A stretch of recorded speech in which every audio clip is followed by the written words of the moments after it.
All right, mbalamusiza nnyo bassebo ne bannyabo kansubire buli omu ampulira wali. Netiwaka yange teri nnyo kiri olwaleero naye Emma bw'olaba mpunze bw'olaba nvuddeko tandikira awo ssebo. Nsike nkuwe obwa host. Emma ompulira ssebo? Nkuwadde obwa assistant. Ne Favor njagala weeteeketeeke very soon ojja kuba otuwaye presentation. Weeteeketeeke otuwe ku presentation mu bwangu. So Emma oliko host wange olwaleero, tutandikire awo. Emma kwoli? Emma kwoli ompulira? Emma kwoli ompulira oba toliiko?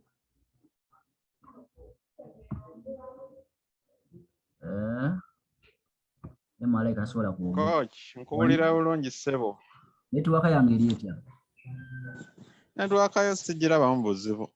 Kojjako ng'eneekubyayaka mu maaso awo. Wano wendi emirongooti gyange baagisimbudde naye kale katukirize Katonda. Nawe wandisimbuse nagyo. Kyagamba atya? Jinja bulungi ssebo. Abasoga bazira kye bakoba. Baliyo. Baliyo baba. Tulina okuta meeting eidinda awo. Yes ssebo nga campaign ekaliko waaku. Njaba nkutegeeza. Nkirowooziza ku idinda oyo tumusuulirire ino. Idinda tujjamu activating. Kale baba. Kale ssebo. Right, mbalamusiza bassebo ne bannyabo ab'omukwala bampuliriza mwenna. Lunaku lwa Sande, buli Basande tuba ne meeting yaffe ya Zoom. Era munzikirize awatali kumala budde bonna ntandikirewo obutereevu okulaba nga mbatwala mu maaso nga nkola presentation y'obadoze Zion, Coach Zion, Chief Trainer wa Digital Adverts Limited. Angenda kukozesa presentation eno y'empya gye tulinawo. Era atanagifuna kakasa nga ogifuna ku ssimu yo. Ate bw'oba osobodde funa n'akatabo kennyini akali physical. Ku ofiisi yaffe weekali wali ku Equatorial Mall. Laba omukyala gwe bayita Vanessa admin waffe ajja kuba kuwa akatabo kaffe omutwalo guli gumu gwokka okukafunira. Balamusiza mikwano mwenna abampuliriza. Tuli ba mukisa nti campaign yaffe ya lifetime membership wamu ne landlord campaign byayongezeddwayo okutuusa ng'ennaku z'omwezi 17 omwezi ogw'Ekkumi n'ogumu oba omwezi ogujja. N'olwekyo nja kukusaba mukwano kozesa campaign ennaku zino ezisigaddeyo zikozese bulungi, obeere ng'okyusa obulamu bwo, obeere nga weeyongerako okumanya n'okutegeera. Ate olwaleero ngenda kusaba nti sigalako nga tovuddeeko okutuusa we naamayira, kubanga waliwo ekipya kye ngenda okusaba okulula olwaleero. Nina ekipya kye ngenda okuba nga nkubuulira ku bizinensi yaffe eno, naddala mmwe abaagala okukola ssente. Abali mu kweteekateeka okukola ssente. Omusajja Bill Gates yayogera ekigambo n'agamba nti bw'oba oyagala okukola ssente okusinga abantu abalala, agamba nti sooka weetegereze ensi gy'egenda. Fuba nnyo okumanya ensi gy'eraga. Kati bw'omala okutegeera ensi gy'eraga, wedduka mangu nnyo weesookeyo mu maaso, osookeyo abalala. Nti bw'obasookayo bagenda kusangayo nga ggwe ate okola bukozi ssente kubanga wabasooseeyo. That know where the world is heading and get there first. Weesookayo. Kati ensi ekugoberere bw'ekugoberera bagenda okubuuka bwe bati ate nga gw'ogenze mu kintu kirala. N'olwekyo ffe essaawa zino we twogerera mu Uganda wano tulengedde ensi gy'egenda. Ensi egenze digital, ate eggwanga lyaffe nga bw'olaba Uganda abantu bazuukuka buzuukusi mu bintu bya internet. Bw'otunuulira kyo kita internet penetration mu Uganda tukyali ndowooza ku 23 ndudde okumanya okeberako. Tuleka tuli ku 23 wetaba 27 % internet penetration. Ate nga bannaffe abali wano ku bulirano e Kenya bo munnange batulese bali mu maaso nnyo okugenda wala. Amawanga gaga Nigeria, amawanga gaga South Africa, Egypt, ate go gaatuleka. Tuli ku African soil fenna naye ate tetwenkanankana kutegeera na kumanya bintu bino bya teknologiya. ate ng'omulembe gwe tulimu gwe bayita ogwa 21st century omulembe guno twagagutambulako emyaka 22 kitegeeza omwana yazaalibwa mu mwaka gwa 2000 we twogerera kati aweza emyaka 22 kitegeeza mukazi bw'aba mukazi azaala n'okuzaala n'okufumbirwa afumbirwa naye nga mwana bamuzaala 2000 be baana be tuyita aba millennial children abaana ab'omu kyasa kino eky'2000 kati omulembe tuli mu mulembe omupya tuli mu kyasa ekipya abaana abaazaalibwa mu 9 abo saawa zino abamu batandise n'okuzzukuza ensi ekyuse ensi egenda mu maaso kitegeeza kati ffe tulina okwanguwa nnyo tugisookeyo olunaku lw'eggulo ndowooza lw'eggulo ku lw'omukaaga no ku lw'okutaano nabadde erina mukwano gwange gwenjogera naye ne mugamba nti okimanyiiko nti kampani zibayita eza network marketing ezisinga zijja mu Africa wano ne zikukoola ssente ne zitwala mu mawanga gaabwe nga bakozesa ffe abaddugavu ba natives bannansi naye ng'ate ffe tewali kampani ezo bano mu Uganda oba mu Africa ezaffe zisobola okwetumbulira ngaffe ne mugamba nti okimanyiiko nti digital adverts yeesoose okubanga erina model weetyo mu Uganda wano ne mugamba nti ate okimanyiiko nti digital adverts ye kampani esoose okuba ne app wano mu Uganda empowering abantu eddiza ku bantu ku ssente n'olwekyo kirabika bwe mba siri mukyamu twandibanga tukutte omumuli okukulemberamu eggwanga lyaffe Uganda okulitwala ku ddala eriddako mikwano njagala mwenyweze weesibe ebbiri otegere kitukola ate otambule nakyo kale n'olw'ebigambo ebyo munzikirize olwaleero ate nkwanjulire digital adverts mu ngeri ey'enjawulo ngenda kubeera speed a little bit olw'ensonga nti obudde tebuli ku sayidi yaffe nja kutandika ne company profile mwena abali ku mukutumbaniriza sijja kumenya omu ku omu naye nga ndaba ennamba ekula tuli mu 19 mwena mbaniriza omukutu guno kansuke ngwanjulire gwe omupya eyakatwegattako olwaleero nawe akulaba ku YouTube nawe ali ku bwe baweereza link ate ng'olaba recording digital adverts limited ye company gye tukola nayo era ng'eyo ye trademark yaffe naye ng'e company eyitibwa erinnya digital ads holdings limited era nga ye company yokka wano mu Uganda ezaaliddwa wano ate nga ekola ebintu bya fintech oba finance and technology company eno ya launching bw'ennaku z'omwezi zaalinya omwaka gwali 2021 nnaku z'omwezi nga nnya omwezi ogwokuna era nga company eno yatandika na website kyekitimba eky'omutimbagano era nga oluwuzi lwaffe oba giwandiise website yaffe oba web link yaffe eri www.digitaladverts.co company eno mu mwezi ogw'omusanvu era omwaka ogwo guwedde 2021 twalaunchinga gye tuyita application ene kuyambako kubanga okozesa essimu eya smartphone mwena mukimanyi nti essimu ya smartphone bw'oba ogirina bw'oba onaasobola ogikozesa olina okuba kati kibayita application kwata essimu yeeyo gikebere olabe bulungi nti buli kyonyigako app era ezo app zolaba zaazimbibwa abagezigezi ab'enjawulo kati no mu app zoyira ku ssimu yo wafunyeko n'eno ey'abannayuganda ezisinga z'olinako simanyi oba mmeka z'olinako app nga z'abannayuganda naye eno y'emu ku ezo z'olinako nga z'abannayuganda bagiyita digital adverts limited eri ltd n'olwekyo ogenda kwali ku play store oba mu app store n'ogidownloadinga abantu abalina essimu eza iphone oba kiyite iOS app yammwe ekyayinamuku obuzibu nti tunaba kugitereza bulungi olw'ensonga nti iphone yo nga yo oba app store erina emisoso mingi emitendera mingi nnyo kati oluusi abatuwa obuzibu okwapudetinga buli ssaawa mujjukire tukyazimba buzimbi tetunaba kumaliriza tuzimbye ennyumba bwe tugisulamu njogera eri abazimbye ku mayumba bumanyi nti kitwala okubanga ozimba ennyumba ate nga bw'ogisulamu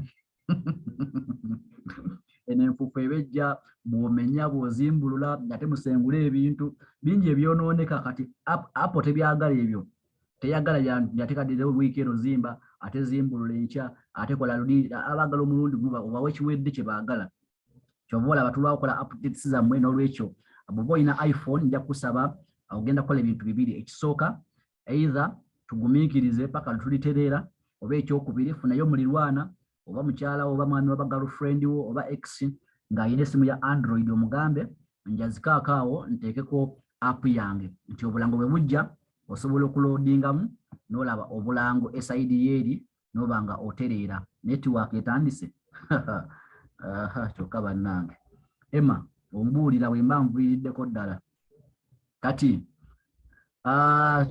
omugaso gwa app yaffe oba bizinesi yaffe eno tuyambako kampani ez'enjawulo okulaba nga tutumbula ebintu bye bakozesa tutumbula bizinesi zaabwe okuyita mu kulanga okuyita mu profilinga okuyita okuyita mu kyetuyita survey okwebuuzaako n'okutunda ku mutimbagano kyewandiyise e-commerce. Kati mu kiseera kino we twogerera oyinza okumbuuza nti baani abali emabega wa kampani eno. Ali emabega wa kampani eno si mulala ye Martin Musinguzi, mwana nzaalwa ya wano Uganda era nga mwana muto nnyo mbula kalevu. Omuvubuka oyo yatandika ekirooto kino ekya digital adverts emyaka 7 egiyise, naye kyasobola kuzaalibwa wano Joozi y'abalamu n'ennaku z'omwezi 4 Ogwokuna 2021. Ayambibwako Hajat Leila Waligo, oyo mukyala country director waffe, ate nange Coach Zion nkolanga chief trainer. Simon alina omugisha yakwasaganya embeera z'abantu mu bizinensi yaffe. Nga kampani saa zino twogerera tusimbye nnyo amakanda mu kisaawe eky'ebyokulanga kyewandiyise advertisement. Ekisaawe kino eky'ebyokulanga munnange kiruddewo emyaka mingi nnyo, myaka 10 abantu babadde balanga, kampani zibadde ziranga ate kampani zikyalanga, tezigenda kulekera lwaleero. Mukwano njagala otegeere ndi nga bwolengera waggulu awo tulina MTN, Airtel, Coca-Cola. Zino kampani zimanyiddwa bulungi. Abamu ku ffe twagenda kuzaalibwa nga Coco waali, nga tulaba Coco, nga tunywa Coco, yatufumitanga mu nnyindo ebiseera ebisinya wenda kuzimba takyafumita, naye yatufumitanga mu nnyindo, nga soda bwoti nakuyita mu nnyindo yali wa Coco. Kati kampani zimanyiddwa, naye manye kyewuunyisa nti kampani gye zikoma okumanyibwa, kampani gye zikoma okugejja, gye zikoma okukula n'okukola ssente, ate gye zikoma okuyiwa ssente nnyingi ennyo mu kisaawe eky'ebyokulanga. Kati ekisaawe kino eky'ebyokulanga kibadde kiri dominated by TVs, ng'ama TV ge gatwala ekisaawe kino eky'ebyokulanga, ama-radio, zi billboards, empapula z'amawulire, magazines, nti abo be babadde bamanyiddwa nti be balanga. Era nga bw'oba n'ekintu kyo ng'oyagala okukiranga, oyina kitwala ku TV, oyina kitwala ku TV, oyina kitwala ku radio, no abantu bakutegeere. Naye mikwano njagala tukkirize ffenna tumanye nti we twogerera ennaku zino ensi ekyuse. Kino kye nagambye nga ntandika, kirengera ensi gyeraga ate gwe obasookeyo. Ensi ekyuse mikwano gyange, ensi ekyuse nti lwaliro abantu bangi, naawe onanjulira nnyinza okubuuza wakomye ddi okulaba ku TV. Ng'ambe eyo nga wakedde n'okwata remote n'ossaako TV. Kyennaku zino abantu abasinga ne TV tebakyazeetaaga. Lwaki? Kubanga balina amasimu mu ngalo zaabwe. Kati amasimu gatandise okureplacinga TV kyezandikoze, radio kyezandikoze, billboard kyezandikoze. Kati essimu ye yafuuse omwana wabo bwe bakyogera, baana baliwo, kati yessimu mukwano. Kati essimu eno ffe tunaba tunagikozesa obulungi. Wano mu Uganda tulina amateeka gatufuga mu ggwanga, era bwe banakola bizinensi yonna olina okuba ng'oli registered, kubanga abantu bangi bagenda bakubuuza naye mmwe muli mu mateeka, beesige, ani abamanyi? Era kampani ezisinga ze tukolagana nazo bwe mugende bakubuuza weewandiisa, kampani Uganda ekumanyi, gavumenti ekumanyi, so twewandiisa nnaku z'omwezi 23, omwezi gwali gwa 3 omwaka 2021 ne tufuna certificate of incorporation. Ate ne twamalaawo ne tufuna trading license etukkiriza okulwaninga business mu Uganda. Tetwakomaawo ne tufuna offices ku Equatorial Mall, tuli ku level ya 3, room 08 ne 015. Ennaku nga zize ziyise mabegakaawo twafunye trademark. Trademark kwe kukkiriza okukozesa amanya gaffe aga digital adverts n'ekifaananyi kyaffe oba gyewandiyise logo yaffe. Katulina trademark eri registered mu government. Era ndi wa ddembe okukusiba singa nkusanga okozeseza trademark yaffe oba logo yaffe mu bukyamu, kubanga kati saa zino twogerera tuli registered trademark mu ggwanga lino Uganda. Basebo ne bannyabo abatujoyininze already abali naffe, oba nammwe abagamba nti temunnaba kuba naffe naye nga mukyatunoonyerezaako, njagala mutwesiga olw'ensonga odiringa ne company eri stable nga brand yayo emanyiddwa ate ewandiisiddwa ate nga eyimiridde butengerera. Basebo ne banyabo company yaffe erina products 5. Erina products 5. Network ndaba muŋŋamba esumbuwa. Mukama abayambe. Mukama abayambe. Mukama abayambe nanga nyambireko kubanga mwandisu olwalira ekyamaanyi bansonga ya network. Naye tweyambe yambe. Coach, network atojogerako ejja kumalako gireke. Esala zona zisabye. Tweyambe. Digital adverts erina products ziri 6. Zandibadde 5 naye ey'okutaano twajawuddemu ne tujawula. Kati esooka ye adverts, ey'okubiri profile, ey'okusatu survey, ey'okuna pay bills, ey'okutaano e-commerce, ey'omukaaga digital mall. Basebo ne bannyabo waliwo business nyingi eziri ku online. Era basebo ne bannyabo online kuliko obufere bungi. Ekyo ffenna tukimanyi. Online kuliko obufere. Online kuliko business. Kati basebo ne bannyabo oyawula otya ekituufu ku kikyamu. Bangi mukyakaaba ennaku zino olwa business eyakaggalawo ennaku ezo ebadde eyitibwa BRQ. Endala badde bagiyita crowd simanyi biki. Business ezo za online. Era oluusi ogenda n'osomesa omuntu business ya online n'atandika okukomparinga oba okugeraageranya n'ebi business ebizibba abantu mu kibuga. Kati mukwano njagala nkutegeeza kino. Buli awabeera ekintu ekituufu nga kirina kye tuyita demand. Bulijjo omufere naye wassa amaaso era waateeka amaanyi ge. Nja kubuulira mukwano nti omufere tamala budde kuba bucupuli bwa 100. Kubanga ko 100 kalayisi. Lwaki akuba ekicupuli eky'olukumi alina kuba kicupuli 5, 2. Okitegeera kubanga ke kasente akalina value eya waggulu nti bw'aba kubye akubira ddala. Naye ekibuuzo ekyokubiri, omuntu aba n'akola ekicupuli akola kicupuli nga kifaananira ddala nga original oba kiba kyanjawulo ku original. Singa oli akuleetera ekicupuli ky'5 naye nga kifaanana purple oba green, oyinza okitwala n'agamba nti kwata ake5 kaakano, oyinza okakwata tosobola. Era baba naleeta ekicupuli ky'5 akireeta ddala nga kifaananira ddala n'ake5 akaddala. Naye ekibuuzo basebo ne bannyabo, tosobola kwawula kicupuli ku kituufu newankubadde bifaanagana. Kati bw'oba onaayawula ekicupuli ku kituufu olina okuba nga omanyi the features, omanyi ebituufu ebibeera ku kapapula ake5 akatuufu. Era bw'okakwata weetegereza bulungi bw'oti ne wekkaanya. Bw'omala okwekkaanya bw'oti nnyo n'olaba enjawulo nti kino kicupuli newankubadde kifaanana ake5 akatuufu, kino kicupuli olwa features A, B, C, D. Kati ne online mukwano gwampuliriza saagala weebalame online ng'ogamba buli kibeera ku online kya bufere. Nedda weeyiga ebituufu bifaanana bitya. Kati ngenda kuwa ekituufu ekisooka. Buli bakolaga business ku online nga teyina product gy'ogula, nga teyina service gy'ekuwa, mukwano njagala omanye gw'obeera product. Baba bagula gwe. Baba bagula gwe, gw'obeera product. So digital adverts erina products ziri 6. Era ezo omukaaga kanzikumenyere mu bwangu bw'ekitalo sijja zimalako nnyo budde. Ng'esooka ye ya adverts. Eno nno ye major product yaffe ey'okulanga. Tukutte ebirango ne tubisa ku ssimu. Ku TV bibaddeko, ku radio bibaddeko, ku billboard bibaddeko, naye katubireese ku ssimu. Ate mukwano njagala gwontegere gwampuliriza. Si ffe tusoose okweta ekirango ku ssimu. Digital adverts yeesoose. Waliwo apps nyingi lwali wetwogerera nga zirina ebirango ku ssimu. Era essimu eyo gy'olaba bwe y'ogikwata mu lunaku bw'oti olina app z'ossaako ng'olina ky'oyagala ozikozesa, naye munnange ate ne zikulaga bulango. So ne ku ssimu kubaddeko obulango. Naye ekyenjawulo ffe kitulina nga digital adverts, obulango obwaffe busasula. Obulango obwaffe bwe tugenda mu kampani etuwa ekirango tugikyajinga siringi 10 akalanga k'ebifaananyi, ate siringi 2 akalanga ka vidiyo.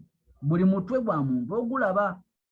Kati bwe batuwa ssente ezo kuze batuwadde buli mutwe ogunaalaba akalango tugenda kuguwako ebitundu 3 ku 100. kitegeeza bwe tuwadde siringi 10 gwe omuntu n'olaba tukubako siringi 3 pe kampani nesigaze 7 mu kifo ky'okulya zonna 10 gwolabire bwerere ku data wo okumaanyigo fe tugamba katukuddizeeko tukuweeyo 3 bwe batuwa 2 tukuwaako 6 basebo ne bannyabo katono kazira mu liiso tugabane nawe olyeko naffe tulyeko kubanga amazima gali bwe gati mu myaka gyo gy'olina egy'obukulu emyaka gy'olabidde obulango njagala omubuulireyo njagala omubuulire akalango kamuke walaba oba ku TV oba ku radio ne bakuwa ssente oba ku YouTube ne bakuwa ssente oba ku Facebook bwe kaba gyekali nga wakalaba munnange nange nzigirira kubanga ekyo nange nandikyagadde ndabe ku bulango obwo nange bansasule digital adverts yesoose kampani nnungi ekyokubiri nja kubuulira nti eno ye future ya advertisement Bill Gates yakugambye nti lengera ensi gyeraga gwosookeyo mikwano njagala mbategeeze nti we twogerera essaawa zino abantu batambula n'amasimu gaabwe era wenjogera buli muntu gwe wooli oba oli mu taxi oba oli mu motoka ovuga oba oli mu bbaala ssaawa zino oyina essimu yo wooli mu kunfunira ku Zoom ssaawa zino naye ate kankubuuze TV yo eriruddawa radio yo eriruddawa birese waka totambula nabyo otegera so bwe tuba tunaalanga ekirango ssaawa zino billboard ziri mu Kampala wali ani mu kuziraba kati ziri mu nzikiza ziri mu nzikiza naye essimu yo girina nti ne bwe matadde ekirango ssaawa zino ku ssaawa zino ziri mu meka ziri mu 3 zirigenda mu 4 neteekayo akalango ssaawa zino ogenda kalaba ekyokubiri global and local competition bannange we twogera TV luli zaali ntono nze nzijukira we nakuliraawo nga nakatandika okutegeera twalina TV emu mu ggwanga bagiyitanga UTV UTV nga bagisaako ssaawa 12 ez'akawungeezi ku ssaawa 6 ogw'ekyo ne bagiggala ne bayimba oluyimba lw'eggwanga ne bagiggalawo ne batayaho curtains TV eyo UTV nzijukira siyerabira kwabeerangako emizannyo nga zisakazulu kwabeerangako ani ono zinunula omunaku kwabeerangako Alex mukulu ne bandiwulira life mwatu Ebony zinakawunde bye babeeranga ku TV yali emu bweti mu ggwanga kitegeeza nga bw'osalayo ekirango kyo balina okukiraba buli muntu alina TV mu Uganda alina okulaba akalango ko twalabirangako World Cup bannange okitegeera naye leero wetwogera tulina TV 5 mu 4 mu Uganda bwena ali kumenyera ABS, KBS, Mono TV, CTV, Delta TV, BBS, UBC, menye Star TV, Sparka TV, NBS, embuti kizibukedde bannange nyingi nga bw'okiwulira kati ezo bwenziteeka bali ebbali eziriroko ate tulina eziri international nti ssaawa zino wetwogera nti bwe abantu abalina budikoda mu nnyumba zaabwe abamu abaagala nnyo sports babeera ku super sport babeera ku WWE okitegeera abamu abaagala amawulire babeera ku SNN babeera ku Al Jazeera babeera ku BBC abaagala TV babeera ku Pearl Magic babeera ku Mnet Movie Magic n'endala bwe zityo abaana wakababeera ku Cartoon Disney Nickelodeon Nicktoon abakyala babeera ku Telemundo Z World kwegamba mekwano nti TV oyisobola ogisako waka nemala omwezi mulamba nga tulayokolako TV nga muli mu international zokka ze mukuba international kati mekwano njagala ombuulire gwe ogenda kulaba DTV Emma agambye UTV life mwatu in black and white zabeeranga mu black and white that's life mwatu batako mu katuni sirierabira yoseera ebyo nga tulabira wa neighbor teyali yaffe TV ekyokubiri high advertisement rates mikwano leero twogera TV okulangira ku TV ne ku radio n'empapula zamwide bya bbeeyi zinyagala okutegeeza genda ku internet ssaawa zino information kweri teekamu ogamenti rate card of New Vision olabe bajja kulaga rate card ya TV zaabwe amawulire gaabwe how much do you pay osasula sente meko kulwaninga kalango so okulango kwabwe kwa bbeeyi naye nga temu digital adverts n'omutwalo gumu olanga omutwalo gwa sente bweguti gumu bweguti olanga ku digital adverts ekyokutaano oba ekyokuna paid adverts attract viewers basebo ne banyabo munanjulira mu abawulira nti tetwagala birango ffe nga abantu era basinga ku ffe tubeera ne remote zaffe mu ngalo TV bw'oba ogituddeko ng'ogiraba ne batandika okulanga ebirango byabwe ogenda kukwata remote okyuse Enaku ezo mbadde mpulira abantu abagamba Bukedde yantamako kimu eranga nnyo erina obulango bungi abantu bakyawa obulango programu zotandeko bazaagala naye tebaagala bulango ate bo ne beerabira nti obulango gwe mwofuna ssente nga TV kati abantu baagala bulango era nawe onanjulira obeera ku YouTube obeera ku Facebook akalango kasakatandika onoonya batoni eri bayita skip oba close si bwe kiri kati njagala ombuulire mukwano gwange singa obadde olina bizinesi yo ng'olanga nenkugamba nina wano TV yange erina abantu emiliyoni emu naye abantu bano emiliyoni bw'oteekako akalango ko buli omu akyusa buli omu n'ajjako n'adduka tayagala kola akalango ko n'agenda mu kiyigo okufuuyisa n'agenda okuseesaamu mu nva nti tebaagala bulango bangi naye tebaagala bulango ate negamba nti nina wano abantu bange mutwalo gumu naye bano abantu bo baagala obulango nti bw'oteekayo akalango ko oli ne baba ttaka batabaddeeko naye neba n'amugamba ku digito waliyo akalango nti agenda kudduka kwate essimu ye agiseeko alaba akalango ko bw'oba olanga bizinensi wandyagadde kulangira wana awali abantu abangi naye nga tebagala bulango bwo oba wana awali abatono naye nga bagala obulango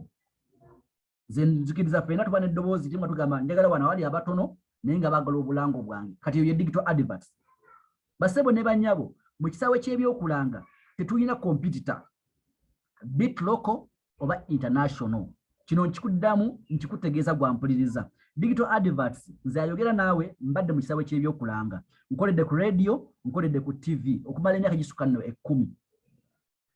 10 teri advertisement platform yeekana digital adverts ate gye bujja mu maaso eyo board meetings zigenda kutuulanga mu makampani nga bagamba tunaalangira nga bagamba twanguwe tuteeke akalango ku digital adverts kubanga wo abantu baawo baagala obulango bwaffe nze ku mulundi wange ogusookeddala ndabye abantu abakulu abayomba nga bayombera bulango omuntu omuyingiza bizinesi nga siraba bulango nze obulango sibulaba nomugamba nga toyombangako okuva kasookedde ozaalibwa okufuna obulango wana abantu bayombera nga tebalaba bulango okitegeera namba 5 obulango bwaffe osobola okubulaba oluvannyuma n'obuddamu rewatched later tewali app tewali TV mu Uganda wano oba ne mu international wolangira akalango n'oddamu okalaba emyezi 3 egiddako mu maaso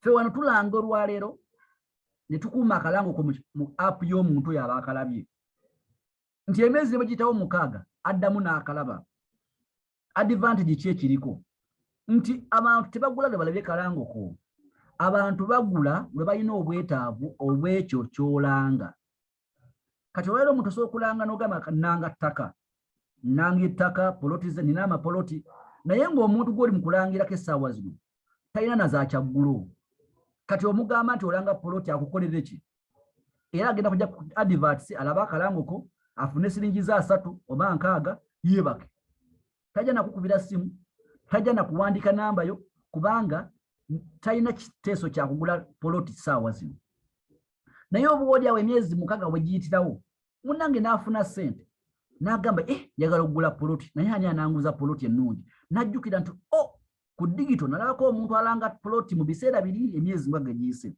agenda kukwasa essimu ye agende mu digito agibikkule addeyo mu bulango bwe yalaba emyezi 6 egiyise agenda kusangayo akalango ko addemu akalabe akukontakitinge akuwe bizinesi basebo ne bannyabo app ya digito yokka yerina ekintu ekyo teri app ndala teri TV ndala mu Uganda wano oba mu international erina search idea kati tulaba companies nga zi Facebook zi Google zi YouTube zikoze sente billions of US dollars nga bazikola mu advertisement ku internet naye bwe kibanga digital adverts erina ne features ezisinga ezaabwe bannaye mulowooza feature yafe teri brighter mulowooza app eno tegenda kuwamba ensi yonna gwe atanakkiriza njagala leero nkuzigirire nti ogudde ku kintu ekitali kya bulijjo namba 6 app yaffe erina auto buttons eza install WhatsApp call oba visit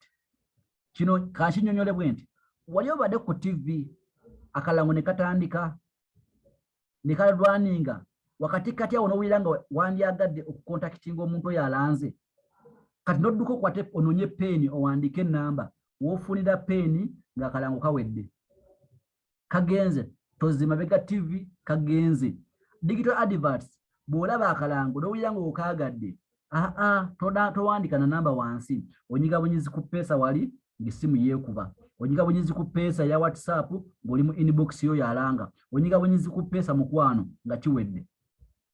Namba 7 osobola okulangira mu bantu b'oyaga kyota target audience. Katugeze olanga bintu by'abakyala lwaki wandiranze ate abasajja batwale ssente zo gamba mumpe y'abakyala 100 bokka bakazi bokka benjagala kubanga byentunda by'abakazi. Osobola gamba mumpe y'abasajja bokka njagala kubanga basajja bokka. Oyinza njagala abantu ba mu Kampala bokka temumpa beekala mojja saagala temumpa beekitugu musaagala njagala be Kampala kubanga bizinesi yange eri mu Kampala. Anywemu ku lwekyo.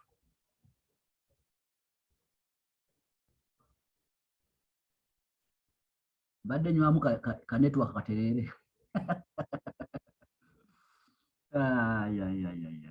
Namba 8 osobola okulangira bikyeta your own interview mu budde bwo bwennyini bw'oyagalira mu kulanga kakubire ku TV ne ku radio tomalaga twala kirango kyo nti mukire ku ssaawa bwezi nedda bakuwa kibayita ad blocks bagamba nti wano wolangira ssaawa bwezi tulanga TV yatuwa nowola ate mu zoni zaabwe bayina bazoninga waliwo kibayita prime time ninani prime time kati akalango kamu prime time tebakasasuza kyekimu n'akalango akanani prime time bo bamanyi okusawa emu sawa 3 sawa 2 ez'ekiro paka sawa 4 eyo prime time obunango bwabo babuseera ate eno musawa 7 ez'emisana 8 9 tebabuseera kati bo bazoninga zoni zizaabwe mu TV ne radio. Digital adverts kugamba tuli flat akalango ka 12 woyagala wonna. Basebo ne banyabo, this is the future of advertisement. Era gwampuliriza tegeera app eno ogenda gifunamu otya we setting oyingire bulungi app eno ogikozese ogagawale nayo. Ekyokubiri ye profile to profiling a company. Basebo ne banyabo njabajjukiza nti waliwo kibayita business directories. Business directories kati nkuliddeko mu myaka nkuliridde mu myaka siri mwana muto nnyo ate siri mukadde nnyo naye nkuliddeko mu myaka. Business directory byali bitabo kiba kitabo nga kirimu business ez'enjawulo naye nga obikula page nga page eri kakati category katugezeko example oyinza ogamba oyagala dentist n'obikula page y'aba dentist ne bakolaga ba dentist bonna bali mu ggwanga aba profilinga nga bali awo. Kati ekyo business directory enaku zino tezikyafulumanye kiri awo. Kati fe digital adverts twakomezaawo concept eyo yemu naye this time eri ku simu. Business directory eri digital era tunnyonnyola business yo ebikwatako byonna na buli kyoyagala ku business eyo tu profiling company yo ku miliyoni emu omwaka. Tukola survey okubuuliriza oba okwebuuza ku bantu. Oyinza oyagala kola survey kwata digital adverts sawa questionnaire yo abantu bandukule ebibuuzo byo nga buli mu office yo oba oli mu nnyumba yo. Teweetaaga kugenda mu field kubuuza abantu because kiri costly kiri expensive ate oluusi ofuna ne wrong data ofuna abantu abakuwa data nga data mufugwe bakuwa nga si mutuufu. Okay. Fayitagani wabula ekitabo kyabeeranga kinene nnyo. Yes kyabanga kinene nnyo directory ng'okibikula wulira page nnyingi mulimu company nnyingi naye kati tebikyafuluma munnange. Kati tulina kiteeka ku digital adverts. Product eyokuna tugiyita pay bills. Kati basebo ne banyabo eno ye reason eno ye nsonga nze yanyingiza digital bulungi dolaba abingamba naye tebyankolera makulu ngene eyokuna eno ya pay bills. Basebo ne banyabo utility bills are no longer a want. Utility bills are now a necessity of life. Basebo ne banyabo singa amasanyalaze gagenda waka basebo ne banyabo emirembe gikugwako nga baneiba baaka. Basebo ne banyabo singa amazzi bakusalako emirembe wakaji bagiweddewo. Olaba nti tulagala TV fe ng'abazadde abalina ku baana waka tetukyasasula TV kubanga mutulabe TV tusasula TV ku lw'abaana baffe n'abakozi. Era obeera muyakubira essimu nti daddy TV yaweddeko olina ogisaako balabe katuuni waabwe. Kati bills tuzisasula naye basebo ne banyabo njagala kubuuza ekibuuzo bw'abampuliriza abali ku mukutu olwaleero. bw'osasula airtime bakuwaayo ssente mmeka? Omwakuza airtime singa mbala airtime wakagula omwaka guno omanyi ssente z'olimu ssaawa zino abamu kuba airtime gwe muguza azimba ennyumba data naye airtime ne data gw'ogula bakuwaayo ssente mmeka? Ekyokubiri, amazzi g'osasula bakuwaayo ssente mmeka? Ye bannange yaka gw'ogula buli lunaku oba buli mwezi buli wiiki bakuwaayo ssente mmeka? TV gy'osasula bakuwaayo ssente mmeka? Zero. Okimanyi nti buli lwosasula TV, amasanyalaze, amazzi, ng'okozesa emikulu gino nga bwala mobile money oba Airtel money oba bank application bakuggyako transaction fees. Kati basebo ne banyabo, omwana yaŋŋamba eyaleetera digital adverts nti tuyina app ogenda sula amasanyalaze n'amazzi ne TV ne radio, si radio tebayisasula, TV, amasanyalaze naye bata ndiwasasuza ne radio ndowooza without transaction charges nga tebako charges. Neŋŋamba I love that because bw'osasula amasanyalaze ga mitwalo 10 bakuggyako 37 oba 14. Okitegeera? Then naŋŋamba ate bw'omala tukusayireko 3%. Kikyeteza okusayirako tukuddiza ssente zo ebitundu 3. Kitegeeza bw'ogula amasanyalaze ga mitwalo 10 tukuwayo 13. Basebo ne banyabo, kino kyankolera amakulu kubanga neebuuza mu bulamu bwange, ani atagula airtime? Ani atasasula amasanyalaze? Ani atagula mazzi? Ate ng'omusajja ng'aŋŋamba mu maaso awo gye bujja tuleeta ne school fees. Abantu basasula school fees tuleeta ne URA ne KCCA ne mugamba I love that. I love that. Okay?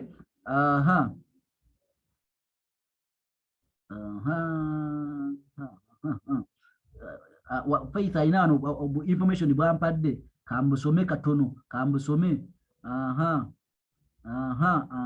Lubowa William agambye awo kubawo nnyo coach. William pe bills. William yasudde amazzi njuga. William yasudde amazzi wiiki ero yafunye ndowooza obaga abadde mitwalo nga 20 ndowooza n'asula amazzi wano bills. William obujulizi bubawe bobosa ne cash screenshot kateeke yo bobosobola abantu balabe kyenjogerako nti osula amazzi n'ofuna cashback. Tujja wamba ensi yonna bwe kiri twaha kituufu ensi yonna eri mu mikono gyaffe twogerera kati ssaawa zino.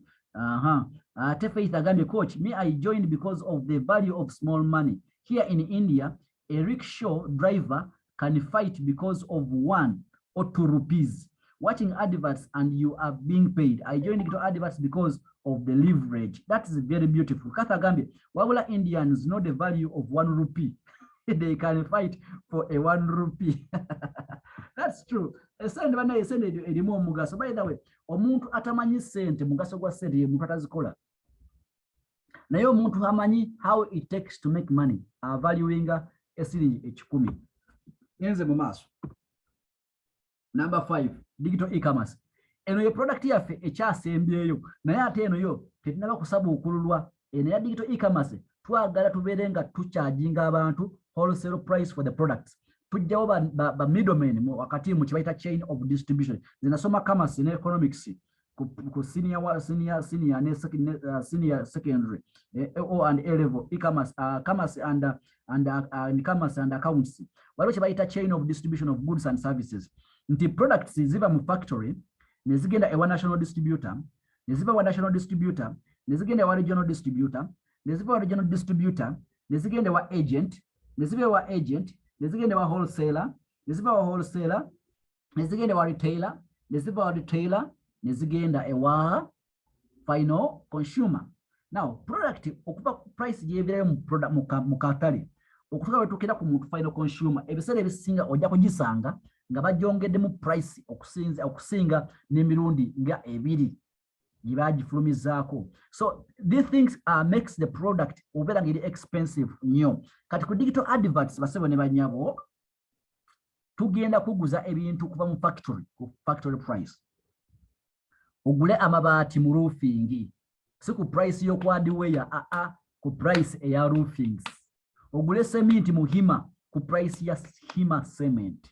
Basebo ne banyabo ogule ensawo ya sukali ngeva mu kachira ku price ya sawa ya sukali mukachira ng'ojja ku digital adverts limited ku price ya factory bwe tunaamala tukwe 10% cashback lwaki tukwa 10% cashback bwe tunaafuna nga product yona yona kuva mu factory ku 100% tujja kwongerangamu 50% ku price ya gitwagifunda. Nja ku example singa tufune simu ya Tecno okuva mu Calcare ku mitwalo 2 nga wali Kampala Road essimu yemu eyo eri ku mitwalo 5 naye nga ku Calcare evere ku mitwalo 2 tugenda kujja mitwalo 2 ku Calcare tujongeramu 50% imitwalo 10 kitegeeza essimu eyo ogifune ku mitwalo 3 nga ku Kampala Road ya mitwalo 5 nga ku digital adverts ya mitwalo 3 kikawe tunaamala tukuwe 10% cashback tukuwe emitwalo 3 kitegeeza ogenda jugula emitwalo 27 basebo ne banyabo this product tinaba kusaba okulwa lwaki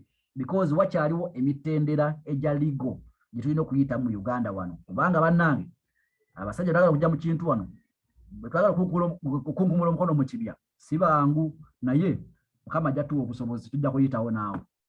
Number 6 ye digital mall twagala kuyambeko kutunda ebintu byo ku internet eno ye product ya FSMBA yo tukayita akatale k'omubuulo mumanya akatale k'omubuulo buno obutale obutambula leero kabeera wano ku Lwokusatu kulomba kabeera Naminya kusande kabeera mu Mbiko kumande nikagende magamaga ema obutale bulinye Busoga eyo Busoga wali obutale bungi butambula ekakira kabaawo nikatambula nikagenda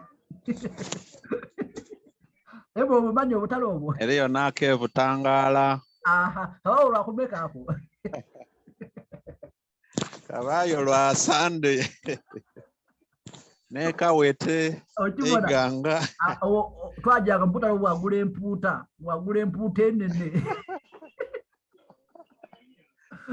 masebo ne bajjabo obutale obwo babuyita open market open market buli muntu atunda buli muntu aleta n'atunda kati wano bine bya international baziyita malls oyingira mu katale ka mall nosanga buli kintu ngabwe buli obutale bwejjirako bayita open market oba obutale obwa mubuulo buli kintu kibaamu abatunda embuzi babaamu abatunda endiga babaamu abatunda engoye babaamu abatunda engatto babaamu abatunda bazira batatu emamba enjoche enfumbe babaamu abatunda buwongo babaamu buli kintu okisanga mu katale k'omubuulo. Now technology and advancement abantu babikyusaamu abazungu ne bagifuula mall bazimba ekizimbe nga kinene naye nga kiri one stop center osangamu buli kintu oyingira ekizimbe oba ogula motoka oba ogula spare oba ogula nva oba oyagala restaurant oba oyagala firimu oba oyagala kuwugako byonna byonna obisanga mu mall. Now mall ziri physical but right now as we speak the world has gone global business ziri ku internet kati mall ziri virtual. Kati mu Africa this is the first mall mu Africa jibayita digital mall. Mukulu Zuckerberg owa Facebook ya launch jibayita the mall ku Facebook era ali ku kipromotinga the mall. Kati mall ebadde singa obunene mu nsi bagiyita T-mall eya mukulu Jack Ma. T-mall eyo gyolaba bannange abantu gibagulamu ebintu. Kati mall eri physical omala kuyingiramu n'ogula naye watyanga ndi mu nyumba yange nenyingira mall nga nkozesa essimu yange nennamuza byenjagala nekibera ku ngato nekibera ku laptops nekibera ku masimu nekibera ku motoka nekibera ku nnyonyi abatunda ennyonyi baba bayo nga batunda nnyonyi nenzikibera ku nennamuza n'okulamuza ennyonyi ya mmeka abatunda amaato. You understand ng'oli mu mall naye ng'oli mu nyumba yo ku simu eno gye digital mall. Tuyambako abantu okutunda ebintu byabwe n'okugula ku internet. Leero business yo eyina okuba ku internet. If your business is not online you will soon be out of business. Bill Gates what we yagamba ti business yo bwetabe ku internet mangu ddala ogenda kuva mu business bagenda kujja mu business kubanga business yo teri online. Kati wali otogenda abantu bangi muyayana na wali ompulira muyayana okutunda ebintu ku internet. That's why okufuna osanga abantu akuteka business ke kali ku WhatsApp status nakatekayo ku Facebook nakasuulayo mbwe ayagala kufuna ba customer abafunira wa online. Abantu abasinga muli mu kibuga naye nga business muzitambuliza ku online wapangisa ekizimbe wali otadde stock naye nga abantu tebajja kulamuza kubanga amaduuka mangi Leero amaduuka gafuluma n'ekibuga tigakyali mu Kampala kati amaduuka gafuluma luli abantu bweyagala mugula essimu ng'ajja Kampala bweyagala kugula n'engoye ng'ajja Kampala abantu tebakyajja Kampala kati amaduuka gali ku byalo abatunda amasimu gye bali abatunda emmotoka gye bali ku byalo mu byalo osabayo ebibanda by'emmotoka tebakyajja Kampala abantu bajjanga e Kampala mu Christmas tugende e Kampala tugule ebintu mu Christmas kati ebintu babisanga ku byalo mu Mbalala osagayo amaduuka mu Ntungamo gye gali e Busoga gye gali. There's no coming to Kampala I come to Kampala to buy tebikyaliwo ate gye bujja mu maaso n'abantu n'okujja mu Kampala mu kibuga bagenda kulekera abeera mu nnyumba waka ewuwe n'akola oda y'ebintu ne bimusanga waka basebo ne bannyabo emmere restaurant abaana mu kibuga wano akuyisaako emmere mu restaurant otunda mu kizimbe naye omwana aleeta emmere ng'ava wabweru n'agitwala bakasitoma bo mu kizimbe bonna n'abawa emmere ate nga yesi ku kizimbe si kwakolera lwaki bakoze order ku online basebo ne bannyabo. Let me read a few things here. Mu message bunyumira buno mu message tuli ku ntiko Tekino come on 11 tuli ku ntiko coach kyekyo bwe kiri agent wa Malagame. There is no small money, there's the way too much money is through the small money. The way too much money is small money. True agent wa Mala because people look for big figures instead of starting small. Lugowa William, digital adverts limited is just a blessing to us. Thank you so much. Pay Tagami, Mr. Lugowa William, Fik Pekatwenyweleka coffee. Kathy, paid favor the coffee na jinywera ku Taj Hotel oba ntwala Chennai sigana batuyisaako tikke ku Lusania. Apply ni Kathy tulina okusala ko Taj Mahal. All right, Taj Mahal. All right, kale tweyanza nnyo. Let's tugende maaso tunyumirwe ekintu kyaffe. Okay. Now, basebo ne banyabo okugambye nti abantu balina okuyaayana ogula ebintu ku internet. They want to buy online. Okay? They want to sell online. Nze sawa zino ndaba abantu abali desperate. Bwenkwata bwete esimu yange, oba bwenkwata esimu yo, ogende ku WhatsApp status z'abantu olabe. They are trying to post whatever they are selling. It means they are looking for something. They are looking for an online media. Esobola obbawa avenue okutunda ebintu online. Genda ku WhatsApp z'abantu, genda ku Facebook z'abantu, ojja kusanga abantu nga bakuyaayana baagala okutunda ku online. Genda ku Jumia, ojja kubasangayo. Genda ku Gigi, ojja basanga. Genda ku Glove, ojja basanga. You know, people are desperate. They want a platform where they can sell their products. Naye ekyewuunyisa because abantu abasinga tebalina that investment, tebalina that know how to put up a shop online. Bazimbye bu website naye tebukola website tewina traffic. Nange okimanyi bulungi nti abantu abalaba status yo beboka bwa saving mu simu yo. Otekayo status ne bagira abantu 15 kubanga boyina mu simu yo. Naye nga ate ebintu biwandiagale abantu bangi babirabe. Bogenda ku Facebook nosayo product yo erabiwa bokaboka mikwano jo. Abatali mikwano yo tebagiraba okujja ngo boostinze. Now, digital adverts nejja negamano. Let me give a solution to people. Abantu kabewe solution. Bannaye temulaba bantu ira solution ya advertisement. Ayo ina solution ya digital e-commerce. These are the advantage. Advantage esooka. Eje emikutu gyola munnange egisinga obungi. Okusaya edduuka lyo obasasula ssente buli mwezi oba myezi 6 oba omwaka bakita subscription. Oyina okuba nga oyina subscription. Abamu balina premium, abamu balina silver, bateekayo ebintu byabwe naye nga basubscribinga. Digital adverts singa bukakutanda n'ofuna account gye tuyita lifetime membership account. Eno toyisasula yadde 10. Osayo ebintu byo n'otunda nga tebakugyeko yadde olwata. Digital adverts ogenda kuba nga ayina ekizimbe mu Kampala, ng'olina ekizimbe mu Kampala ng'otunda naye nga abantu gye basasula rent gwe tosasula. Number 2, no commission charged from your sales. Gwe wirona atunda ng'ekintu kyo tetukujjako yadde 10. Bannange emikulu gy'olaba buuza twaha owatike alina omukutu gumu mu Uganda wano gwatundirako emmere ye ne bamukyajinga 30%. Essowaani bwe baya mutwalo bamuggyako siringi 3,000.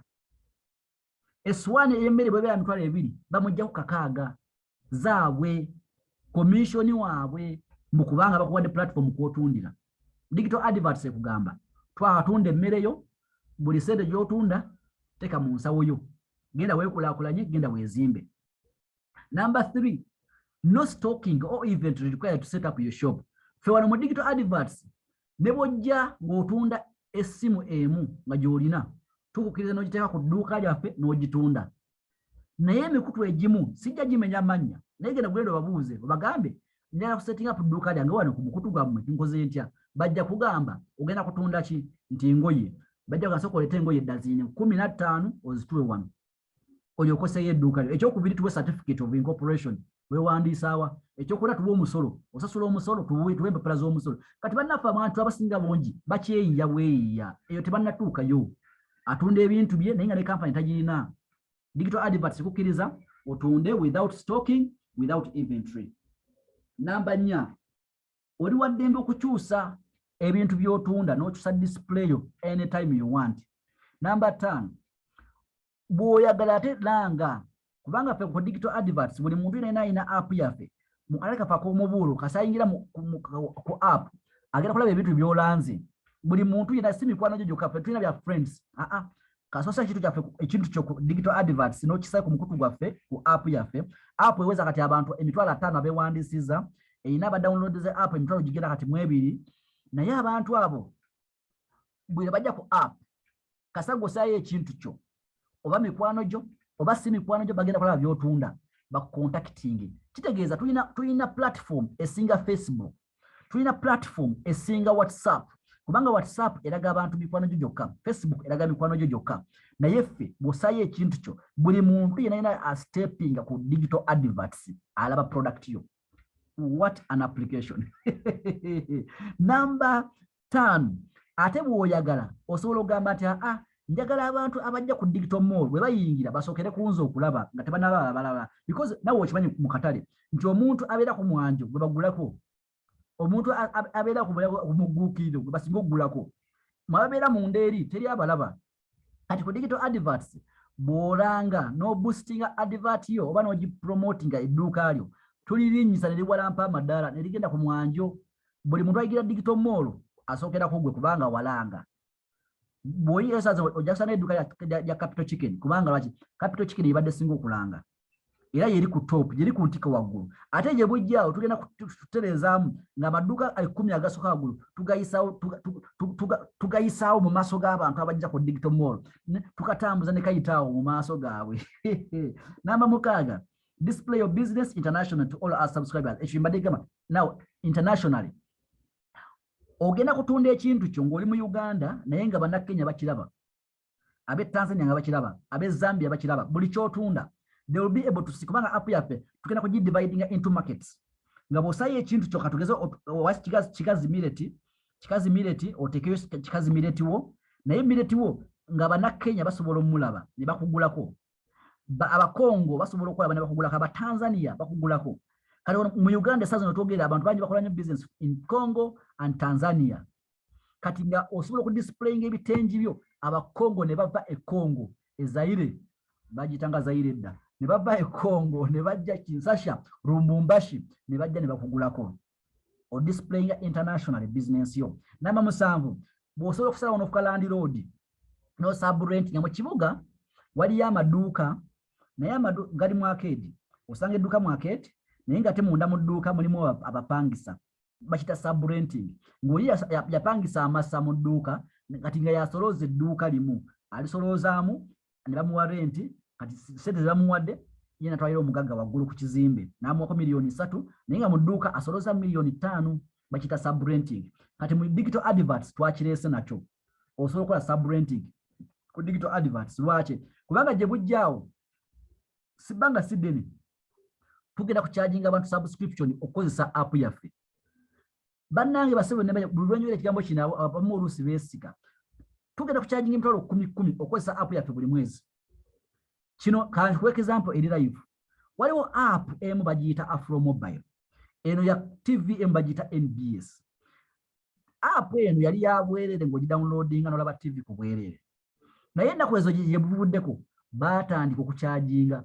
osasula siringi 5 buli lunaku okulaba TV yaabwe okozesa Afro Mobile 5 buli lunaku ogiraba ne kubuuza kibuuzo bw'osasula 5 okulaba TV eno ku Afro Mobile ofunamu ki tekubeera data olina oteekako data ayina obawa ne ssente okusubscribinga everyday okulaba TV eno Afro Mobile kati basebo ne banyabo bwe kibanga app ng'eyo bwetyo eya just near TV ekyajinga abantu ate app erina advantage bweziti yo yeetakyajinge kati ate abantu oza tebasasula bajja kusasula kati bwe landlord ogenda collectinga nga rent buli mwezi kwabo abasasula namba 8 deals are directly closed between the seller and the buyer emikutu gyembagambyeko eja online egisinga obungi bw'ogula ekintu oba n'otunda ekintu kyo si gwe otuukira customer atunda agula bo bakugamba tuwe essimu yo gy'otunda ffe tujja gikutwalira ne bagisabika mu product mu brandi zaabwe ne batuuka ne bagamba ffe kampani gundi ffe tuleese essimu naye nga ate essimu baagijje ku ggwe era client oli agula tagula ku ggwe agula ku kampani ne mutwalidde product era bo boogerezeganya bokka kati gwe singa weekyanga olunaku olumu n'ogamba nti sikyadda ku mukutu gwammwe ogenda bo ne basigaza client digital adverts teyeeyingizaamu kugamba ffe tukolektinga gwe direct ku client wo ne mudimaliza business bannayo gwe omukutu bwe gutyo bw'oba togufune bannange oba okyayagala ki message nga ziyiika nyingi mwogamba ki muli mu mboozi yammwe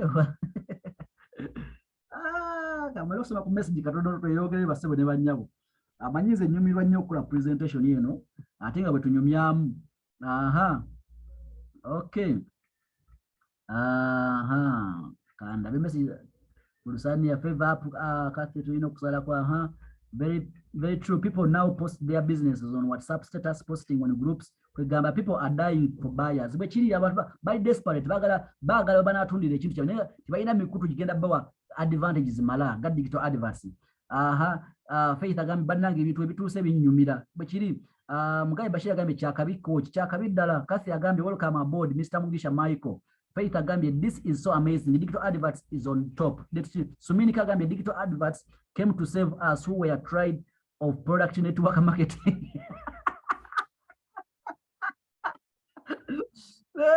so mean naye wali okoye Mugabe agambye it's wonderful app coach it's a wonderful app coach that's true Bashir it's a very wonderful app Faith agambye our next stop over is Tanzania Congo Malawi South Africa where chiri agent babala agambye ate nolaba obulango ku Afro Mobile for free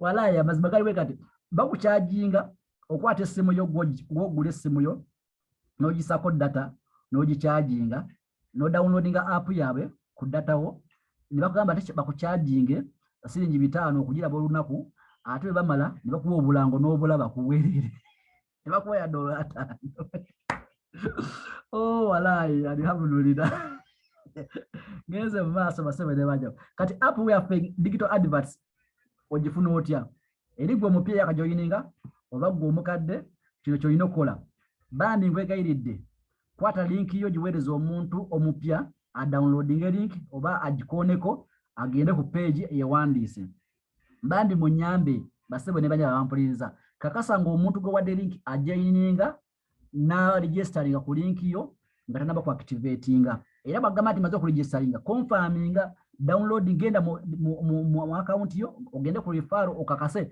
to omuntu oyo ajoyininze wansiwo kubanga bambi abasingo bawa link abantu ambalina olugezigezi abantu ambalowoza basoma nnyo omulaga business ate ne yetumiikiriza nagenda ne registeringa nokusula nasasula ku mobile money nagamba nsasudde nomubuuza osasudde otya tinyingidde ningeze newandiisa link ogijjewa nze koze registration ng'agenze kwa admin ate finga system tetukyaza mabega tetukya revansinga we don't reverse anymore omukasamala ku registeringa nakola activation yawedde okitegera so making sure nti abantu bana bakozesa link zammwe muba following up okakasiza ddala nga ali wansi mu network yo ekyokubiri omuntu omala ku registeringa akola activation n'emitwalo 10 giri 10 esatu za transaction fees so asobola okukozesa mobile money nakola activation ku mobile money asobola okukozesa kyetuyita activation code gwe nakuwa 10 n'omuwa code oba n'ogula code from the uplines oba ba agent baffe nakuwa code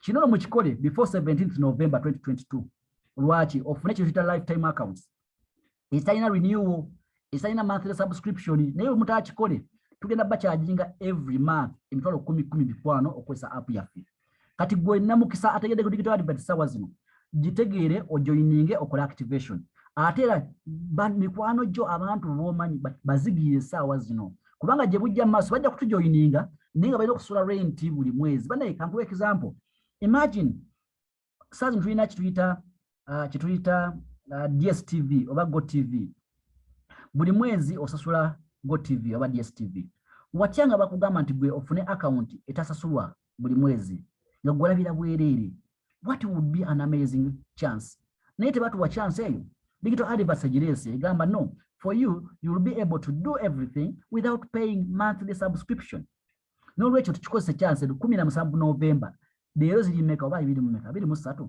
ennaku ziggwaayo use it as time is still on your side basebo ne banyabu bw'omala okukola ekyo kitegeeza tukuwadde chance this is just getting more interesting. That is Dante Z. We are tired of parasite. Big up digital adverts. Faith coach. Some people, their cups are full. They need to empty their cups so that they learn. That's true. All right. Basebo ne banyabo. Bwe maliriza bino nti okubuulira kino. Nti bw'obala okola activation. Ogenda funa all the benefits z'ensomeseza. Naye watya ate nga wadde ne ku ssente. App yaffe egenda kuwa chance okola ssente. Chance esooka yeeriwa. Kuzimba community tuyambiko kuzimba community app zolaba ezikoze sente mu nsi yonna saa zino togera nja kumenyera Facebook, YouTube, Twitter, Instagram ekyama kyabwe kiri mu bantu be balina the more people they have the more money they make basebo ne banyabo njagala obategeeza ti apps zonna ezikoze sente ekyama kyazo bantu kati fe digital adverts tuli kugamba tugagala ofuna abantu ate tugenda bafuna kubanga nezolaba Facebook zatandika n'omuntu omu 2 3 4 leero zirina billions of people ne digital adverts genda bafuna but the difference between us enjawulo eri wakati waffe neje emikulu gyonna gye njogeddeko fe abantu betuconnectira ku app eno tukusasula naye ate gye emikutu egyo gyolaba abamu kwe mulina ba following muli ku TikTok mulina abantu 15 bakufollowinga abamu ku Facebook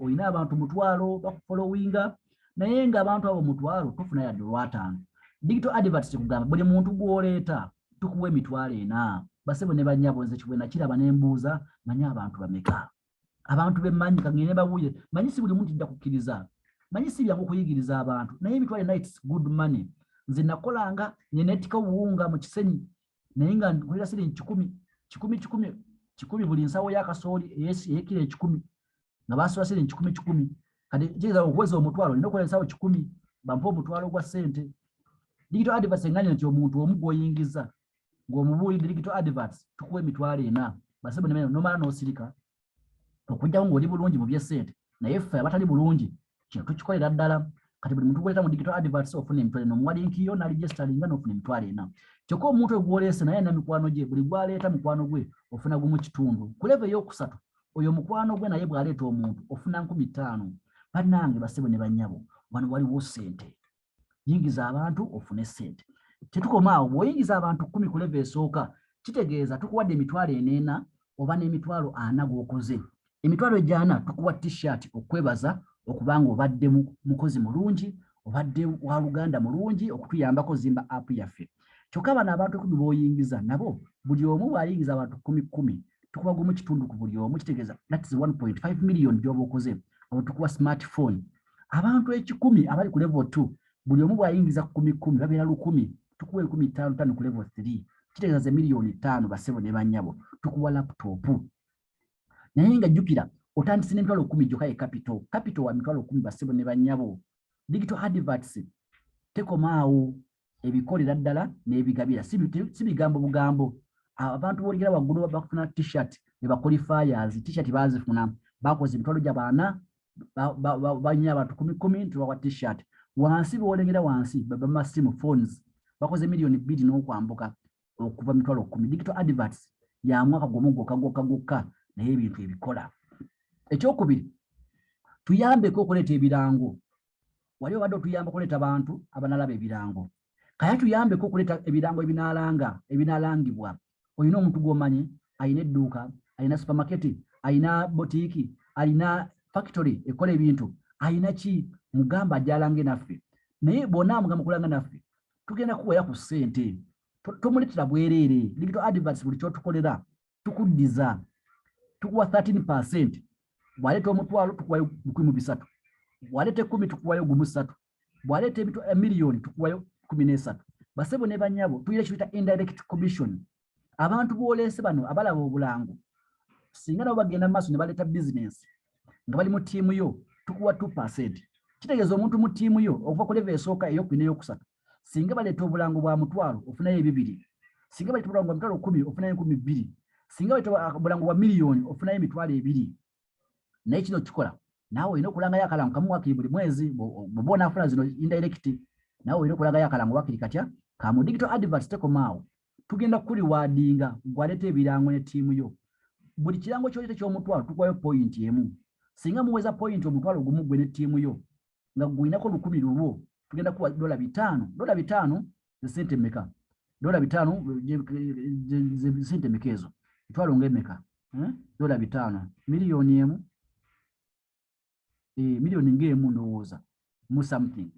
Okay, and then ku level 2 1.8 ya ku level 2 bwoweza emitwalo 5 ofuka blue diamond.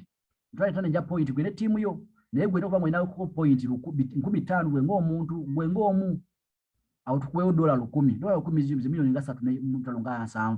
Okay, then ku level 3 gwe obenga owezeza points emitwalo 10 ofuka red diamond, gwe kasoba ng'oyinako emitwalo gumu gwa point ogugwo tukuwe $15. That is 18 millions, ladies and gentlemen. Basebo ne banyabo tugenda ku namba 4 watching adverts. Kati abasigala bwe baagala mwagala kola bulango kyokka. Naye wano wakyaliwo ssente entono saawa zino twogera. Basebo ne banyabo kamkuwulira amazima amalokole. Wano obulango bukyali butono tebunnawera. Tubana oluusi baana akalango kamu, oluusi tubana obulango 2, oluusi 3. Kati omuntu yenna joyinga saawa zino kamanya yakola bulabi bulango bokka bambi ssente zikyali ntono. Naye bw'olina kugumiikiriza we tunaleeta, bw'oluleeta ng'olaba, bw'otaleeta ng'ogumiikiriza toyomba. Togamba muntu yakuyingiza mpe nzirize ezange. Obulango bukyali butono naye gye bujja kuwera kubanga mbwenze bwe ntunuulira emikutu nga YouTube nga zi Facebook balina obulango bungi sobola bumalawo naye nga babadde n'olugendo tebatandise lwaleero basebo ne banyabo. Ate nga tulina app ebasinga mu kulanga kitegeeza obulango bujja kuwera in the future. Naye for now buli kalango koolaba ka video tukuwa 6, koolaba ka image tukuwa $3. Omu yambuuza kazairo bwe njoyinga essaawa zino mbulira nfunayo obulango bwa ssente nga mmeka buli lunaku. Ne mugamba sebo oyinza n'obutafuna yadde 10. Era ne mugamba oba otageteze bulango bwokka toyingira tojja bufuna essaawa zino. But in the future they are coming. Banga basebo ne najoyingira digital adverts mu gw'omukaaga omwaka oguwedde namala emyezi 6 nga sebo yadde akalango yadde akamu. Naye ne nzimba ttiimu y'abantu mutwalo. Otegera ndamala emyezi 6 nga sirabye yadde akalanga akamu. Okitegera tewali bulango yadde n'akamu bwe twajoyiningira ffe. Kati omuntu saazi omuntu ojoyininga ofunyeyo n'akalanga akamu n'okalaba ne bakusula enkaaga ne bakusoza 3 n'ogamba bulango tebuliiko abantu bajja kuyingira tulina proof. Oyagala proof ki? Tegera business, tegera ekirooto oyingire tuzimbe ffenna. Okitegera naye tulina kiyita projection nti singa mu future kinatambula nti omuntu olaba akalango kamu ka sekendi saa 3 n'ofuna siringi 6 kitegeeza mu ddakiika oba olabye mu bulango 2 bukuwa siringi 12 mu ddakiika emu.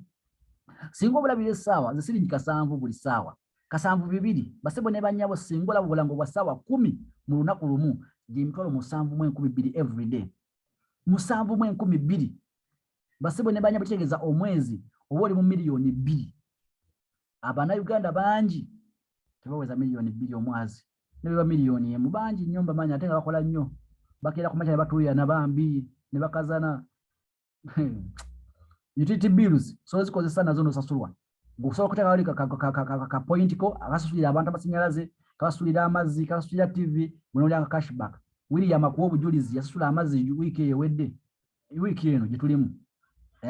Yasasula amazzi n'omuwa ssente ze nange nguze airtime nguze yaka. Airtime tannaba kubaako bambi. Airtime akyayimiriddemu mutulindemu katono twafunamu challenge ya airtime naye tuli mu kisolovinga kijja kudda awe together naye kasazi tulina yaka tulina amasanyalaze amazzi tulina ne TV so abantu basasulire TV basasulire amazzi bufune cashback wo ku account yo save jo yanukula tukuwa siringi bina basebo ne banyabo twagala balandi road tukalandi road waffe mu digital adverts tulina ebifo sibingi nnyo naye je bujjako maasawo we are going to bring new places of our landlord kwata milioni ya sente weteke of landlord of bendefuke agent waffe buli agent waffe buli district jobera nga gwe agent buli muntu ayingira mu district yofuna siringi 15 zibeera zizo ate sikabala bakalangu buli kabala bakalangu mu district yo nga gwe agent buli kalango ka video okafuna ko siringi 10 buli kalango aka image okafuna ko siringi 5 buli muntu alaba mu district yo kati abantu jokumana abantu abanyi mu district yabala obulango jukumu kufuna sente kwa account yo noli tuba agent mbakubiriza mugende mu district za musomesa abantu bayingire balabo obulango mufune sente basebo ne banyabo nibirala bingi nnyo ofuna coupons ofuna ku adverts ate bobera agent ngo irandi road abantu abanasulanga sente za land road buli mwezi 10 ojafuna nga 15 gwenga agent owekitundu ekyo basebo ne banyabo sente zo zifuna otya wano wali embaga apps nyingi oba online business nyingi nga sente zikolako naye tosobola kuzi withdrawing ku digital adverts mobile money instant withdraw ku mobile money kinyumira nnyo kubanga kino kikola buli nfuna kasente kange nepira nga wavu bunumyemuko nakola ka withdraw kange kagwa ku mobile money angena ne yagala so kwesa bank withdraw so kola shipira float transfer oba peer to peer transfer float transfer no transferring float eri omukwano gwo yena kuwa mu cash kwa account yo so ozikweza ku app nogula mu sinyalaze nogula mu amazi oba nogula mu e-commerce bwebito basebo ne banyabo ngafundikira ajero ku land road tulina fuka land road campaign eno campaign tutagetinza abantu 2 oba accounts 2 zifuke land road nakutuzina kusomesa zadde cha land road cha sub renting obera kuba osobola kubanga osolo za rent ku bantu abali mu business yo abasula buli mwezi kino kya land road bokka kikomadi kyali kikoma 16 Oktoba naye okusaba kwa banji nawo omukisa gwo mukaba akukirizamu ne batongerayo extension pa 17 November basebo ne banyabo ofukote land road ogenda gula activation codes 20 zokka 2 zogenda gula activation codes buli omuya mutalo 10 cheza milioni 2 ekibuzo ngenda zikozesa ki zino codes buli emu jogula ya singoji guzo omuntu ayingira business akuwe mutalo 10 n'omuwamu code cheza code 2 wezigwerayo oba okoze milioni zo 2 nga zikomyewo ate singa abantu bano bawadde code singa babera ba downlines bo nagoba wadde link wakola kimutwale enena buli omu kitegeeza jikalo kinana jokola ngama goba okola 2.8 millions zokomyawo ku option A osobola gula codes do murundi gumu milioni 2 oba osobola gula mu installment paka lwezigwayo just making sure until hitting a deadline 17 November option eyokubiri y'abantu abatalina sente agama sina sente ninyala fuka land road weyingiza abantu 20 ngero okubenjira abantu 20 bayingira digital adverts period eno paka November 17 abantu aba bayingira buli muntu mubala kasobeza abantu aba 20 kitegezo genda kufuka land road benefits singa abantu bana bali mu team yo abana joining oluvanyuma nga buli muntu yena akwate ntalo 10 eraji tekamu buli mwezi ogenda funa nko gumu 3 kwa account yo yituita collection from first floor abantu bana nga bagwa bayingiza business bayinga ba paying rent every month ntalo 10 ogenda funa gumu 3 every month ate abantu abo singa bayingiza omuntu ku level 2 naye nabanga asasula rent buli mwezi oyo jja kufuna siringi kasambu singa yono ali ku level 1 landlord kubanga yeye aba collecting kono wa level 2 aba mujja kugumusa tukati gwe obera ku level 2 ofuna siringi kasambu singa omuntu wa level 2 ono naye abeera landlord aba collecting wa level 3 gumusatu kitegeeza yeye abajja collecting gumusatu ate amudaka a collecting kasambu ngobera ku level 3 o collecting ku 5 singa bonna baba landlord naye singa tibabira balandi road wagenda kwa chita dynamic compression kankuwa example oya ku first level kulika abantu 10 team kulika abantu 10 obajja ko gumusa to buli omu kitegeeza okola 13 buli mwezi abantu bane 10 bayingiza abantu 10 ku level 2 obofuna kasambu impalo 7 ku level 3 kulika abantu 10 obofuna 15 za milioni 5 kitegeeza buli mwezi collecting 5.8 naye tuyina kituyita dynamic compression mu system yaffe nti singa abantu bane 10 bola bakoleve esooka bano bonna si balandi road nga bonna bonna bapangisa, okay, oba nga bonna bonna ba lifetime members but they are not landlords. Kati oyo bano abantu 10 abali ku level 2 eno bo ne basitula 10 buli mwezi, obajjako mpito ba kubajjako kasanvu ogenda bajjako gumu 3 buli omu, kitegeeza ojja kuba okwata 1.3 million. Then ku level 3 wali abantu 10, singa bana abali ku level 2 si ba landlord ne ku level 1 si ba landlord, ogenda funa gumu 3 from abantu 10, that is 13 million, ladies and gentlemen. This is the biggest project we have ever launched in digital adverts. Ekyewuunyisa ku level 4 waliyo abantu bano webaga si ba landlord bona bone bakola activation buli mwezi, sente zenda ku level 3 zibuke level 4 zibuke level 1 zijje gyoli still basebo ne banyabo kino kikole ng'obudde tebunaggwayo. Buli muntu pa ku infinity levels buli anakolanga activation sente zenda kunoonya abantu basatu waggulu ba landlord basatu abali mu line 3 people in the line babawe ku sente basebo ne banyabo gana ofuka landlord at your own risk. Ba agent singo bela agent mu district yo, okay, buli muntu ali mu district yo nakola activation every month, ogenda funa 15,000 ku muntu oyo ebedduuka eride mu region yo, as long as ng'oli landlord. Ba agent abanafuna 5 bebokka nga ba landlord, agent atali landlord tajja zifuna basebo ne banyabo. Deadline tuli mukuwa abantu 2 accounts za landlord abaqualifyinze webadawera wepa lero tuli ku namba meka simanyi gera ku internet ku website okibere naye bagwera wepa tetuddamu kugaba. All accounts activated in this period will acquire lifetime membership. Pa 17 November baja ba lifetime member. Abanaba or thereafter our subscribers will be paying monthly subscription to use our app. Tubyogera ng'ebyolusango naye mujja biraba tugenda bacharginga. Atayagala akite. Richard Bronson agamba bwati, if someone offers you an amazing opportunity and you are not sure you can do it, say yes and learn how to do it later. Basebo ne banyabo oba bitegedde oba tobitegedde njagala joining digital adverts. Ebisigadde mukama yalimanya kyalituwa. All right, kasubye ku message ono wemaliriza.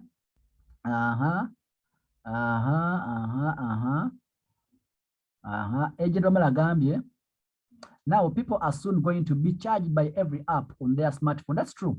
And there will be no way out since smartphones can't work without apps. Just so without apps. Become a digital landlord or CDK. Annabelle, if only God one opens your eyes and understand digital adverts app, you will forever thank the Lord. We have chased poverty in Africa and the whole world. Peter, kindly share with me this presentation afterwards. All right. Thank you so much, ladies and gentlemen. We mark the end of our presentation tonight. This is Coach Zion, and we are soon up stopping. If you have any question, just raise up your hand and I give you a microphone. If you want to say something, raise up your hand. I give you a chance to say something. If you have a question, please put it forward. I'll answer it in the next 5 minutes. I'll be closing this meeting. The next 5 minutes, I'll be closing this meeting. In case you have any question, you can type it in the chat room, or you can give me a hand. I give you a chance to say something on the app. I can see Jubilee raising up the hand. Okay, just use less than 1 minute to put whatever you want to put across because we want to close the meeting. Jubilee, now let me give you the chance. Jubilee, you can unmute and say something and we close. Yes, Jubilee. Yes, thank you, Coach. I appreciate a lot for your presentation, and always once we log on, we learn more and more from the business of digital adverts. Mine is just a simple question. It was posed to me by one of my prospects who was an accountant, who asked me who or what body regulates our company, our business. Like he was given an example, like this betting companies has the betting regulatory body, whereby if you are cheated or something happens, you can go to that body and claim or ask for something. So that when that question posed to me, I was trying to explain about business certificate of incorporation and license. He told me some of these other things, these companies don't verify our business or this other fintech, something that they demand. So that question was challenging me, and was requested to find out which body that regulates Thank you. company. The question is understood. Thank you so much. Yes, You can mute. Ekibuuzo kyabuuzizza nti company yaffe ani agiregulatinga. Who regulates our company? Now, ekibuuzo kyo bakikubuuza sooka otegeere what are you doing? Okola ki? Because buli business eyina company egiregulatinga. So oli mu industry ki? Tosooka okwebuuza what industry are you working in? Basebo ne banyabo tegeera kikyoli. One of my secrets of doing this business is to understand the opportunity and the business you are in. Digital adverts erimu line ki? Tuli mu advertisement, tuli mu media. Now, who regulates us? It's UCC. UCC yet regulating.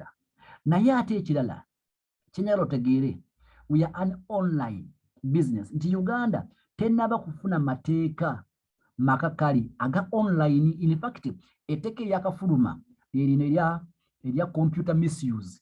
Okitegeera nti online ne URL erimu kufuba erabe nti esolooza rent oba taxes emisolo online businesses. The online is about to be regulated. So abantu mubategeeze kino. People will ask you this because they need to learn, they need to know. Some of them they need just to challenge you. For digital adverts, company and regulating your UCC. Are together? And we are in two line to labenga tufuna that certificate etukiriza kubanga to running ebidango UCC because UCC is our regulator. Ekyokusatu omuntu ajja kugamba nti how are the investors protected? Ajja kuleeta ekyo because what is baita capital market authority. Okay, capital market authority, they regulate regulating stocks, abakola stocks, you know, stock marketing and stock investment, about buying bonds and stocks. Now that is capital market authority. What would you buy deposit protection fund, regulating Bank of Uganda, kuma bantu aba depositing a cent accounts. Now digital adverts is not an investment program. Chituli investment program nti tufuna sente z'abantu netuzisanyisaamu nitubawa monthly returns of interest over return on their investment. We are not. So abantu mubategeeze mutegere kye mulimu otegere line gyoli baleme kukwata off guard. Okay, so the only company body which should regulate us apart from the certificate of incorporation and the trading license is UCC right now. Because we are dealing with what? We are dealing with advertisement, with media. That is UCC. Thank you so much. I hope you have answered your question very, very clear and well. Yubili, is that okay?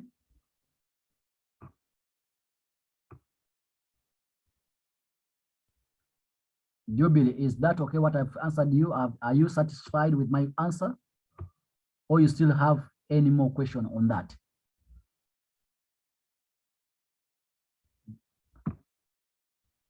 Let me go to Julius Sendagala. I can see your hand up. Julius.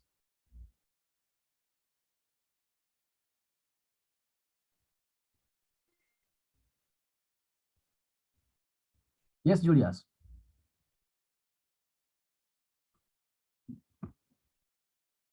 Julius, sikuwulira. Simanyi oba nze ndiko ekizibu. Julius, tetukuwulira. I can see your microphone is unmute, but we can't hear you.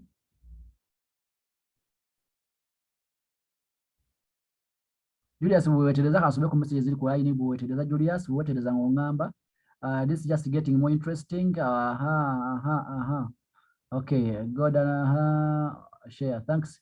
Ndaba appreciation. Agent Pastor Gambia, thanks so much, Coach. Faith Agambia, thank you so much, Coach Zion. Mugabe Agambia, thank you, Coach. Favor Gambia for the great presentation. Okay, thank you. Luwawa, we have posted a lot and you guys are always saying wonderful. Agent Pastor is requesting for this presentation. Thanks, requesting for this presentation. Okay, Luwawa Gambia, good enough. You'll be witnesses in the next 5 years. Join now and understand as you are doing it and leave the rest to the Lord. Thank you so much, Coach Darren. By the way, Coach, inform my colleagues that very few companies have trademarks, and Digital Adverts Limited is among them. That's true. We are the only company, one of the few companies that is online, is in a trademark. We have a trademark. Nacho Chikuru, by the way, Jubi, Nacho Chikuru, we have a trademark. Ano Dagame, thanks coach for the presentation. You're most welcome. I think your questions are done. Because why don't we call it tonight? It's a wonderful Sunday, cold Sunday, and I want to wish you a wonderful week. We are closing the month of October. We are entering in November very, very soon. Guys, just make sure that you take over the landlordship and we enjoy. On Wednesday, we shall have the CEO. He will be online at 9 o'clock. Be there. God bless you. I love you one by one. Agent Wamala, thank you so much for being my co-host in today's program. Basebo ne banyabo, musule bulungi era mweraba.